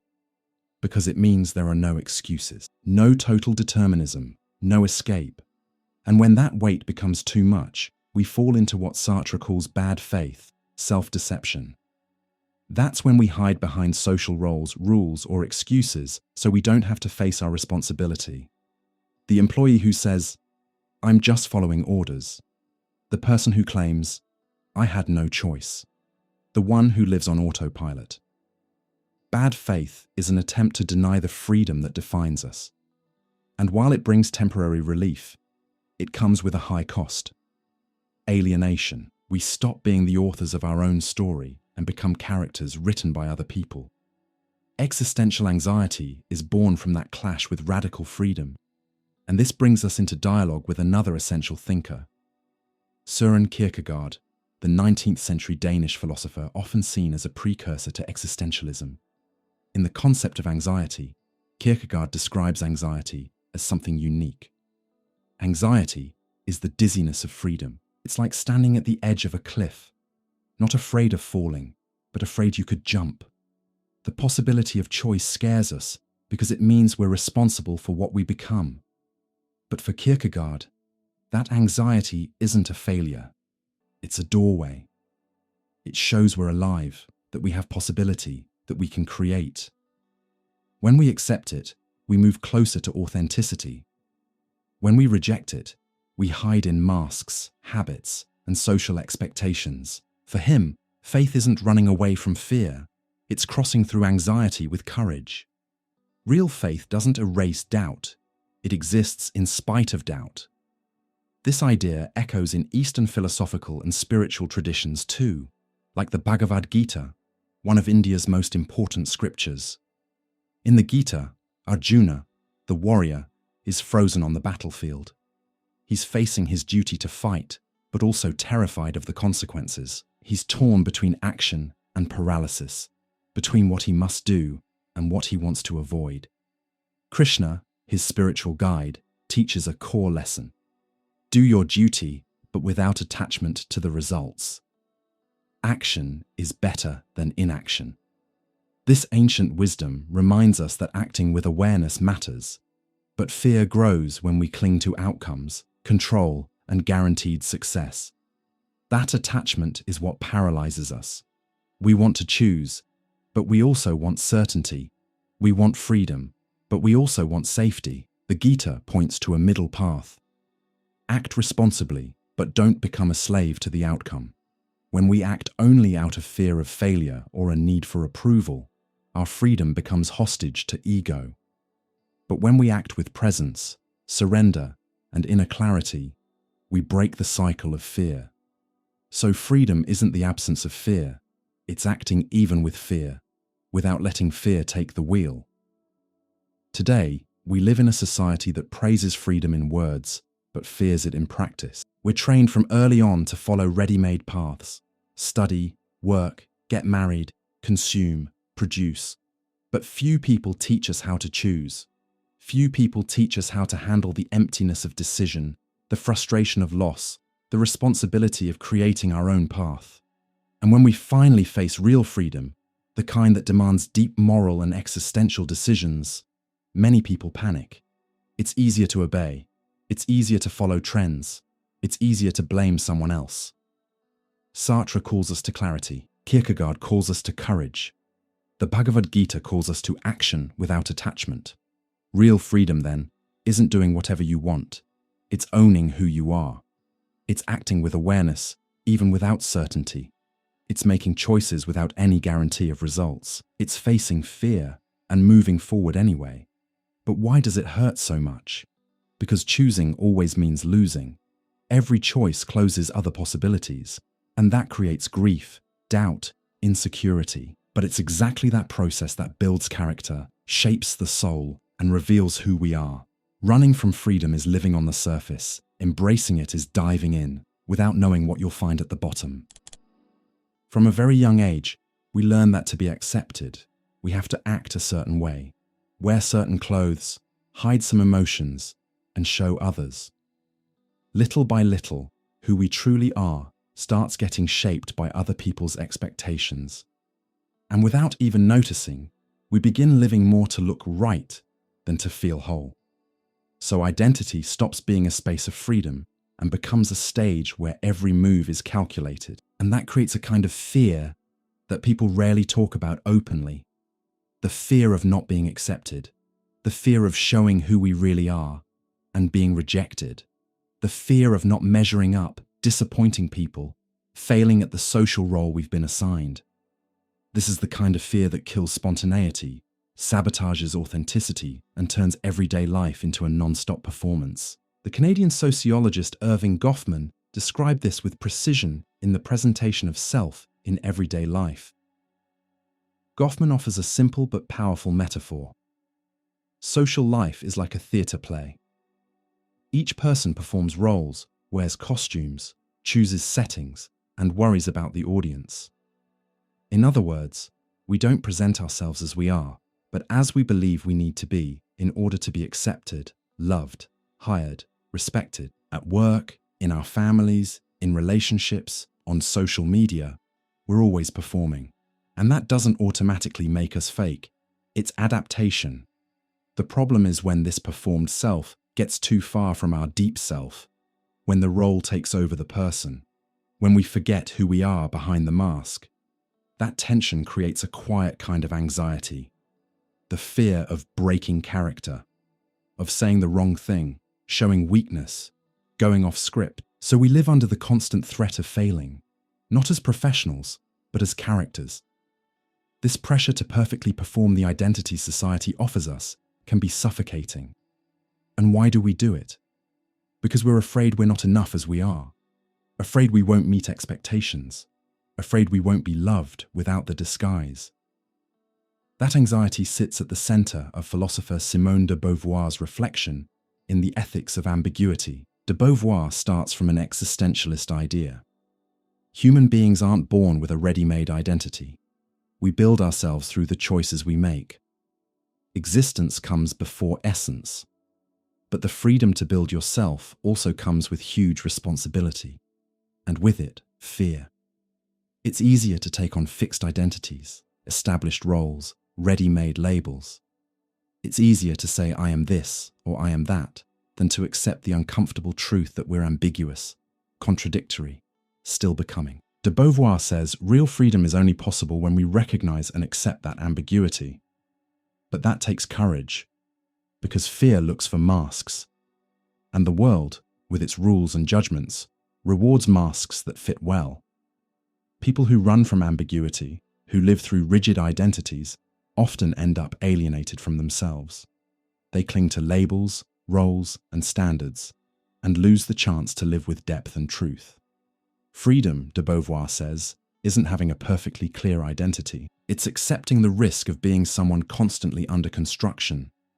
And that's revolutionary, because it challenges all the pressures pushing us to be somebody in a final, visible, marketable way. This idea connects in a surprising way with Eastern thought, especially the Chinese master Laozi in the Tao Te Ching. Laozi teaches that rigidity is the enemy of life. Everything rigid breaks. Everything flexible adapts. In the Tao, the path of wisdom is softness, simplicity, and flow. He writes, "When a man is born, he is soft and flexible. When he dies, he is stiff and hard." Plants, when they are born, are tender and delicate. When they die, they are dry and brittle. Therefore, rigidity is a companion of death. Flexibility is a companion of life. Applied to identity, Laozi is inviting us not to cling to fixed images of ourselves, not to fight to be somebody, but to live the moment with presence and lightness. In Taoist thinking, suffering grows when we resist life's natural flow, trying to force ourselves into shapes that don't belong to us. Rigid identities we wear like social armor pull us away from spontaneity and increase anxiety.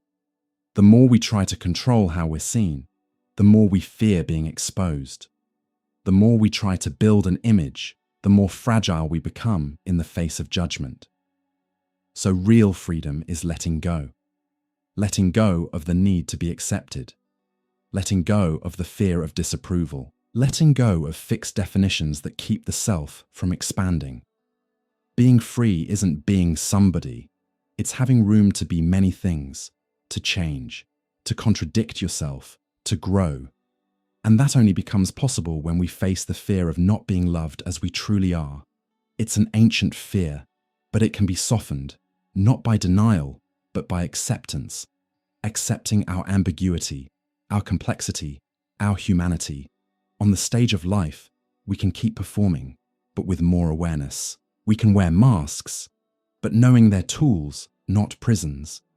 When we stop chasing approval at any cost, we make space for more honest relationships, lighter identities, and truer lives. Irving Goffman shows us the theatre. Simone de Beauvoir invites us to tear up the script. Laozi teaches us to flow with lightness without needing labels. Few things are as underestimated and as powerful as language. We use words to express feelings, name our traumas, describe reality, and most of all, shape how we think. But just as language can set us free, it can also trap us, limit us, and manipulate us. Words build worlds. And in many cases, they build mental prisons. Behind a lot of the fears we feel, fear of others, fear of making mistakes, fear of being excluded, there are narratives we were taught, words repeated as truth, phrases hammered into us from a young age, speeches wrapped in authority. And when we accept them without questioning, fear stops being just an emotion and becomes a structure. That's the core idea behind Newspeak, the concept George Orwell created in his dystopian novel 1984. In that totalitarian world, the government controls people not only through force, but through vocabulary. Newspeak is a language designed to shrink thought. Words seen as dangerous, like freedom, justice, or even objective reality, are removed or changed. The goal is simple.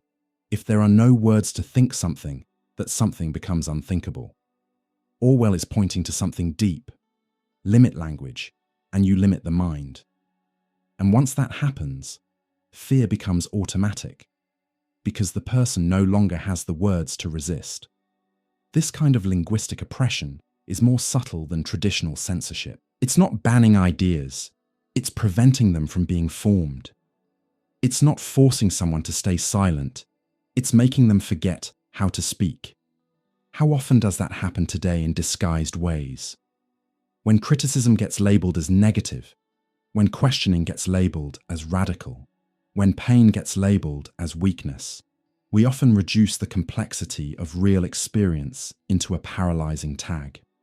In this case, the language of fear doesn't shout. It whispers. It normalizes surveillance. It says, better not talk about that. It says, you're overreacting. It says, that's just how it is. And with that, it closes doors inside the mind. This is where Ludwig Wittgenstein comes in, especially in philosophical investigations. Wittgenstein said, "The limits of my language are the limits of my world." In other words, what we can't name, we can't fully live. If I don't have words for what I feel, think, or experience, I'm left at the mercy of other people's interpretations, ready-made scripts, and imposed narratives. Think about fear of failure. A lot of the time, it's not tied to the mistake itself, but to the word failure, packed with shame, judgment, and stigma. But if I can reframe that same moment as trying, learning, practice, the fear starts to loosen. Changing the words changes the way we see it. Wittgenstein shows that language isn't just a mirror of the world, it's part of the world. It shapes what we notice, what we feel, and what we believe is possible. And that's why language can also be used to keep us small, afraid, and obedient. When we grow up hearing "don't question," "that's not for you," "men don't cry," "women have to behave," we're not just hearing words, we're absorbing limits. Fear isn't only in the facts, it's in the stories we were taught to interpret those facts. And that's why relearning language is relearning freedom. This is the practical and spiritual teaching of Buddhism, especially the idea of right speech in the Noble Eightfold Path. Right speech isn't just avoiding lies. It's avoiding words that feed fear, anger, ego, or ignorance. It's speaking with awareness, with compassion and responsibility. The Buddha taught that language has creative power. It can heal or harm. It can free or imprison. So before speaking, we should ask, is it true? Is it necessary? Does it help? Reactive language, loaded with judgment, keeps fear cycles alive. When someone makes a mistake and the response is humiliation, when someone expresses pain and the response is sarcasm, when someone shows vulnerability and gets indifference, in that moment, speech becomes a weapon, and the silence that follows becomes fear's hiding place. The practice of right speech invites us to break that cycle, to turn language into a bridge, not a wall. To speak less to impress and more to bring clarity.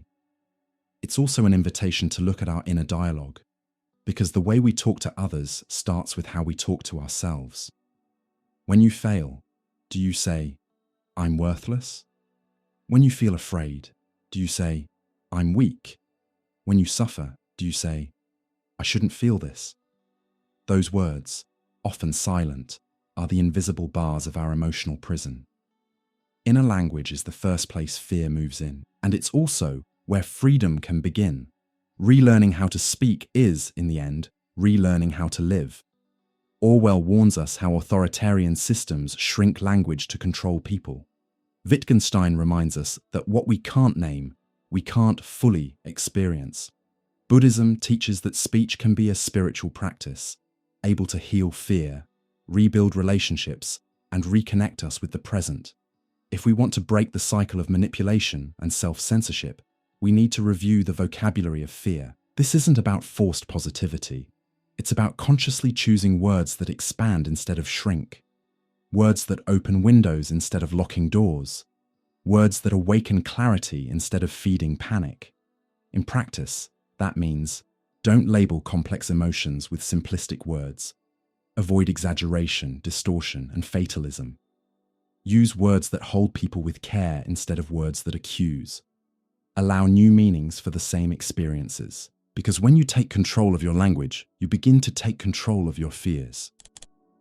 When fear hits, a lot of people ask the same question. How do you resist? How do you hold on to your sanity, your dignity, and your strength when everything seems to push you toward exhaustion, paralysis, or submission? The answer is one of humanity's oldest and most powerful words: courage. But not all courage is the same. There's blind courage, acting on impulse, denying fear, ignoring risks, and bulldozing through without clarity. And there's clear-eyed courage, the kind that admits fear, looks pain in the face, and still chooses to act with awareness and steadiness. That kind of courage isn't loud. It's presence. It isn't a reaction.